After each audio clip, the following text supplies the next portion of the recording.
Hello viewers, আশা করি তোমরা সবাই ভালো আছো। আমিও ভালো আছি। তো চলে আসলাম নতুন আর একটা ভিডিও নিয়ে। তোমাদের সাথে আছি আমি রুদ্র। তো আজ আমি সারাদিন কি কি করব তোমাদের সাথে একটু শেয়ার করব সবকিছু নিয়ে। তো তোমরা সবাই আমার ভিডিওটা উপভোগ করতে থাকো। যারা ফেসবুক থেকে দেখছো তারা ফেসবুক পেজটা ফলো করে পাশে থাকবেন, এবং যারা ইউটিউব থেকে দেখছেন তারা সাবস্ক্রাইব করে পাশে থাকবেন। তো আমি সকালবেলা ঘুম থেকে উঠে একটু ফ্রেশ হয়ে তারপর আমি পড়তে যাওয়ার জন্য রেডি হয়ে নিচ্ছি। তো সাইকেল টেকেল ভালো করে মুছে ব্যাগটা গুছিয়ে আমি এখন পড়ার উদ্দেশ্যে রওনা দেবো। এসে আমি আবার বিলে যাব, কারণ এখন হচ্ছে বৃষ্টি বর্ষার সময় এবং সবার ধান কাটছে, আমাদেরও কাটছে। তো আমি প্রাইভেট পড়ে মাই ফাদার এক গাড়ি নিয়ে চলে আসছে, মানে ধান। তো ধান নামিয়ে এখন চলে যাব আবার ধান আনতে। তো এখন আমি গাড়ি থেকে ধান নামিয়ে দিচ্ছি, কারণ রোদ বেরোনোর আগে ধান বাড়ি নিয়ে চলে আসতে হবে, কারণ এখন যে রোদের তাপ, এই রোদে কাজ করা অসম্ভব প্রায়। তো ধান নামানো কমপ্লিট, এখন গাড়ি নিয়ে চলে যাব আবার ধান আনতে। তো ধান নামানোর পরে গাড়ির তক্তায় যে করা ধান লেগে গেছে সে করা ধান আগে নামাতে হবে। তো মাই ফাদার সেই কাজটি করলো। এখন আমি গাড়ি স্টার্ট দিয়ে নিয়ে চলে যাবো সরাসরি বিলে। জীবনে প্রচুর কাজ করতে হবে, প্রচুর টাকার মালিক হতে হবে।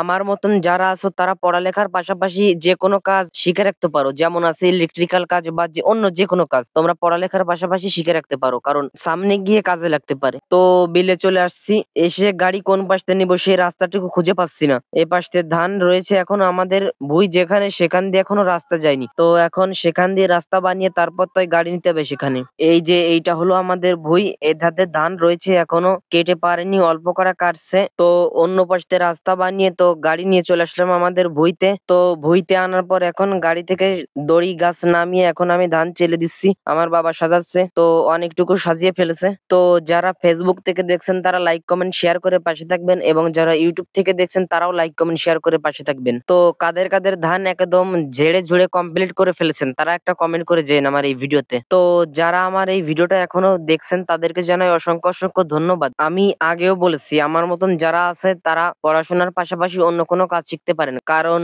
পড়াশোনা ও কাজের কোনো বিকল্প নেই। পড়াশোনার পাশাপাশি এখন যদি তুমি ইলেকট্রিক্যাল কোনো কাজ শিখে রাখো তাহলে ভবিষ্যতে যে তোমারই কাজে লাগবে, কারণ ইলেকট্রিক্যাল কাজের গুরুত্ব অনেক বেশি। তুমি ইলেকট্রিক্যাল কোনো কাজ শিখে তুমি তোমার বাড়ির আশেপাশে যে কোনো জায়গায় দোকান দিতে পারো, যদি গ্রাম অঞ্চলে তোমার বাসা হয়ে থাকে। আর যদি শহর অঞ্চল হয়ে থাকে তাহলে তুমি মোবাইল রিপেয়ারিং বা যে কোনো কাজে ঢুকে যেতে পারো। ইলেকট্রিক্যাল টেকনিক্যাল কাজের গুরুত্ব অনেক, কিন্তু সবাই সেটা বোঝে না। যারা বোঝে তারা জানে এর মর্ম। তোমার যদি বাড়িতে কোনো ইলেকট্রিক্যাল সমস্যা হয় তাহলে তুমি সেটা যদি অন্য একটা মিস্ত্রিকে ডেকে আনো তাহলে তার বিল হবে 200 থেকে 300 টাকা। আর যদি সেই কাজটা তুমি জানো টুকিটাকি কাজ, তাহলে সেই কাজটা তুমি নিজেই করতে পারবে। তো এখন গাড়িতে ধান ওঠানো শেষ, এখন দড়ি দিয়ে ভালোভাবে এটি বেঁধে দিচ্ছি যাতে যেতে যেতে ঝাঁকি লেগে না খুলে যায়। তো আজকে আর বেশি দূর যাচ্ছি না, আমিও একটু অসুস্থ, ঠান্ডা গরম লাগছে, একটু বেশি কাজ করা পড়ছে, রোদ্দুরে ঠান্ডা গরম লেগে গেছে। তো তোমরা আমার ভয়েসটা শুনেই বুঝতে পারছো কথা কেমন মুখ দিয়ে বেরোচ্ছে না, কেমন জানি জড়ায় জড়ায় যাচ্ছে। তো ভিডিওটা যে পর্যন্ত, সবাই ভালো থাকবেন, সুস্থ থাকবেন।